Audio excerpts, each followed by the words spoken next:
بسم الله الرحمن الرحيم والحمد لله رب العالمين وصلى الله وسلم على نبينا محمد وعلى آله وصحبه أجمعين أما بعد لا يزال الكلام في حديث ويل للأعقاب من النار. Et donc nous continuons donc à parler ce soir du hadith. Nous allons terminer l'explication du hadith ويل للأعقاب من النار. Malheur aux talons délaissés qui risquent d'être touchés par le feu. فهناك مسألة لم نتطرق إليها بالأمس. Il y a un sujet que nous n'avons pas abordé hier. هل يجوز الدلك أو هل يجب الدلك? Est-il obligatoire de frotter le membre qui doit être mouillé? Par exemple, le bras. Est-ce qu'il m'est obligatoire de frotter le bras? Ou est-ce qu'il m'est obligatoire de frotter le pied? Comme on peut voir souvent certaines personnes qui, lorsqu'ils vont laisser le robinet couler, mettent le pied en dessous du robinet, et une fois que le pied est entièrement mouillé, khalas. Est-ce que cette façon de faire est correcte ou pas? قال الجمهور وهم الحنابلة والشافعية والحنفية بأنه لا يشترط الدلك.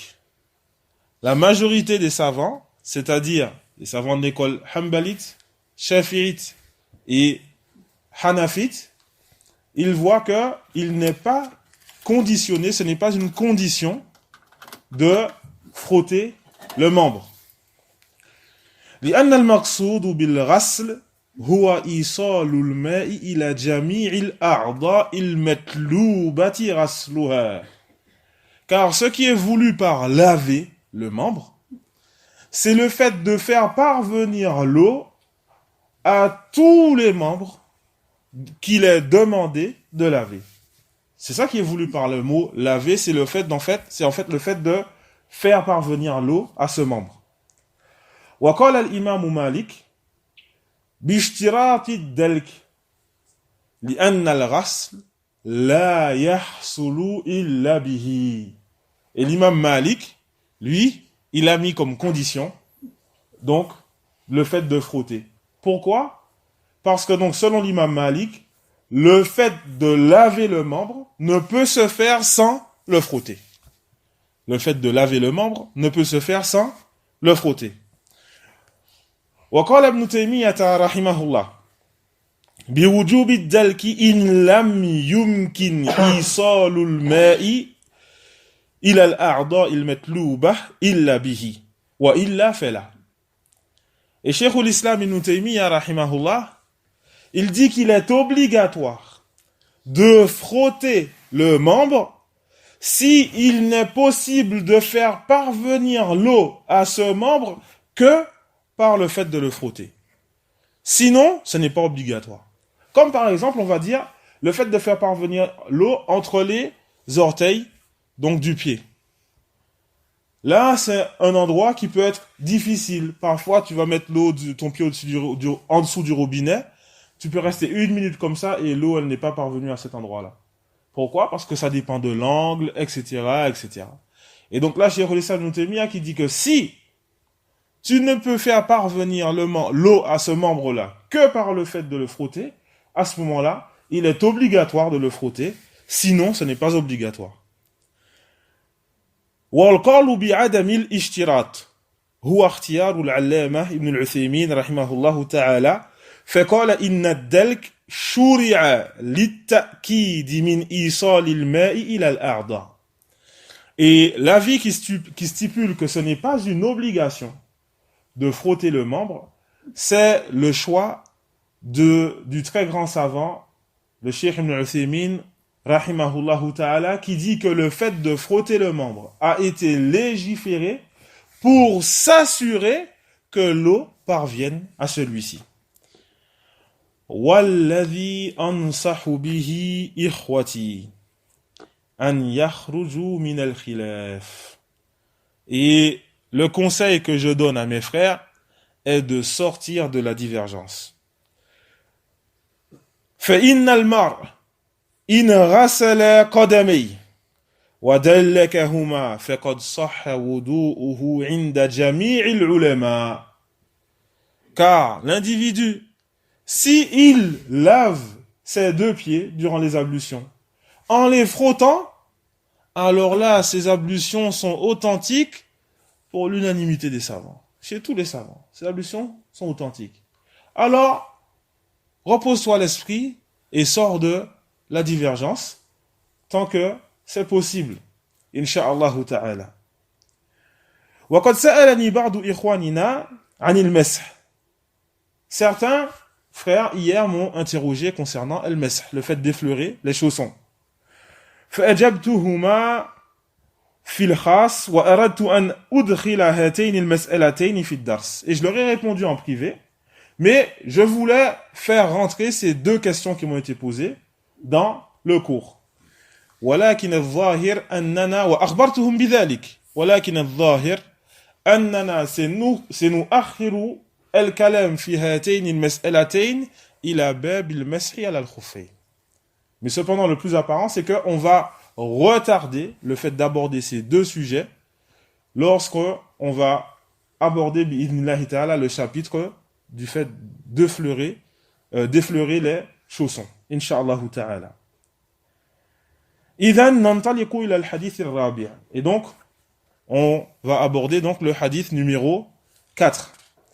عن أبي هريرة رضي الله عنه أن رسول الله صلى الله عليه وسلم قال إذا توضأ أحدكم فليجعل في أنفه ماء ثم لينتثر ومن استجمر فليوتر وإذا استيقظ أحدكم من نومه فليغسل يديه قبل أن يدخلهما في الإناء ثلاثا فإن أحدكم لا يدري أين باتت يده ولمسلم فليستنشق بمنخريه من الماء وفي لفظ من توضأ فليستنشق.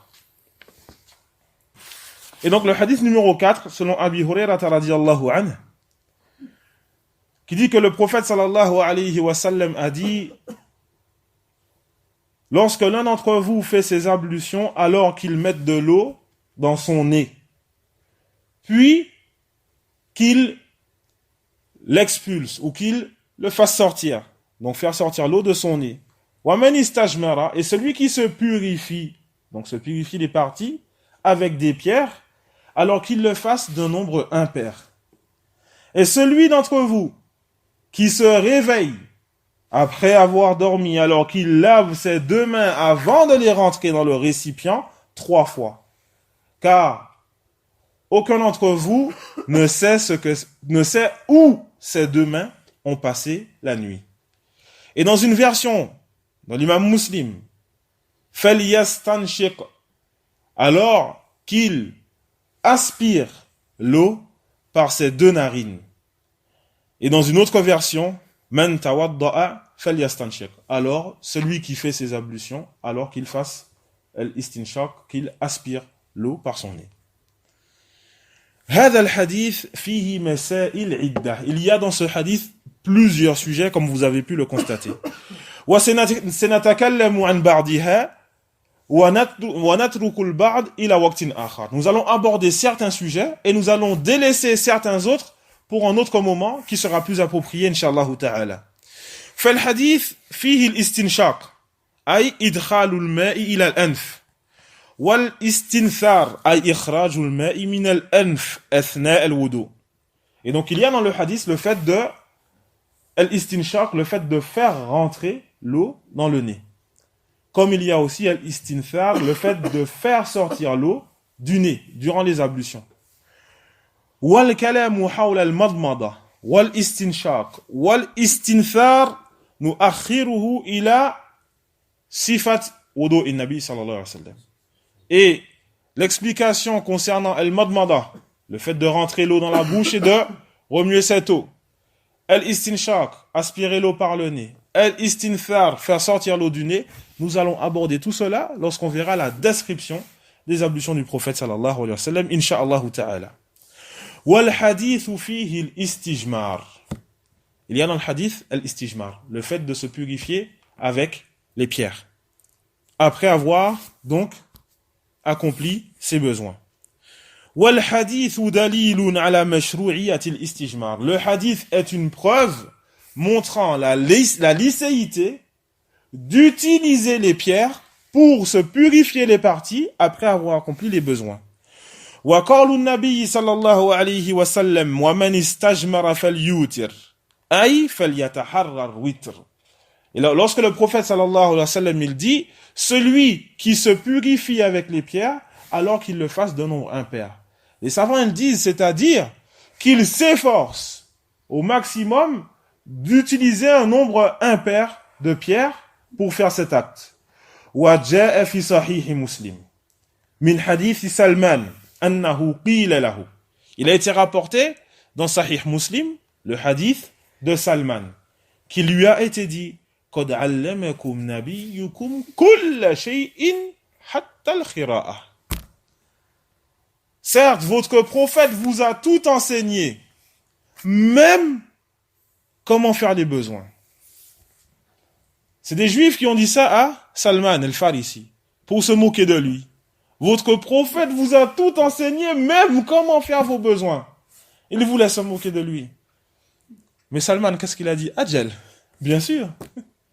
Bien sûr, il nous a tout enseigné, même comment faire nos besoins. Et c'est là qu'on voit que cette religion, elle est vaste. Et on voit la grande erreur qu'ont accompli certains lorsqu'ils délaissent la guidée du prophète sallallahu alayhi wa sallam, pensant qu'il n'a pas expliqué comment faire, et se retournant vers autre chose que la sunna du prophète sallallahu alayhi wa sallam. Il nous a tout enseigné, même comment faire nos besoins. Et donc Salman al-Farisi, il répond, Ajal, bien sûr, il nous a tout enseigné. Et ensuite il dit,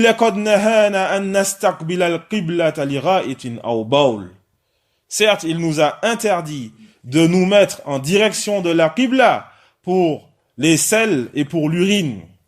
Et il nous a interdit de nous purifier après les besoins en utilisant la main droite. Il nous a interdit de nous purifier les parties en utilisant moins de 3 pierres.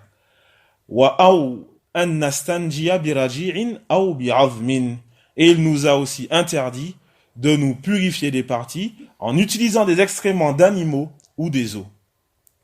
إذن لا يجوز الاستجمار بأقل من 3 أحجار. Et donc, il n'est pas permis de se nettoyer les parties avec moins de 3 pierres.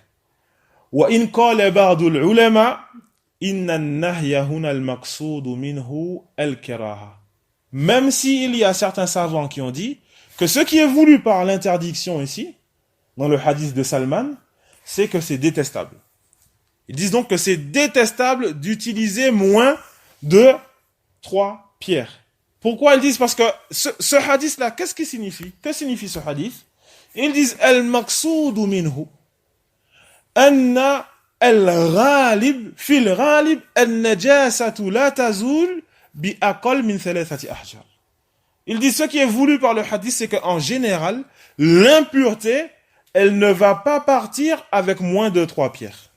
Ils disent voilà ce qui est voulu par là, dans le hadith. Walakin an-nahyu ja'a sarihan fil hadith. Cependant, l'interdiction, elle est venue clairement, elle a été citée clairement dans le hadith. Et il y a une règle qui stipule que an-nahyu yufidu tahrim. L'interdiction implique le fait, le jugement, que ça soit interdit et pas détestable. Illa in ja'a amr yasrifuhu ila al-istihbab. Sauf s'il y a quelque chose qui va faire passer cette interdiction au fait qu'il soit détestable. Comme le fait que le prophète il interdise de faire quelque chose et qu'il le fasse. À ce moment-là, les savants ils vont dire il l'a interdit et il l'a fait pour montrer que ce n'est pas interdit mais que c'est détestable. Et donc ici on a une interdiction claire. Mais on n'a pas de preuve qui montre que c'est détestable. Fait el-qawl el-aqwa, et donc l'avis le plus fort, c'est qu'il est interdit d'utiliser moins de 3 pierres, comme je l'ai expliqué, précédemment. فإن استعمل ثلاثة